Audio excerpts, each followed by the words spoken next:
Dalam acara debat kandidat, kedua pasangan calon Bupati Wakil Bupati Badung menyatakan menolak rencana reklamasi Teluk Benoa.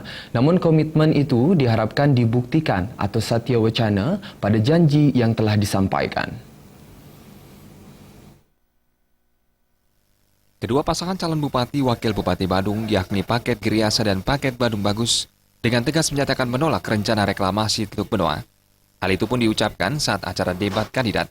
Ketua ICPI Putu Ano menyampaikan, sesuai kajian Lembaga UNUT, reklamasi Teluk Benoa tidak layak dan sudah diputuskan saat rapat Senat UNUT periode 2013. Untuk itu pasangan calon pemimpin daerah diharapkan berkoordinasi dengan pucuk pimpinan partai pendukungnya di pusat agar ada sinkronisasi sikap. Dan masyarakat, jangan sampai ada dusta di antara kita. Ya, untuk itu kami mohon, kita tunggu janji-janji itu. Masyarakat Badung kami mohonkan jangan tidak lagi ada polemik pro dan kontra, karena pemimpin kita, calon pemimpin kita sudah sepakat untuk menolak reklamasi Teluk Benoa itu.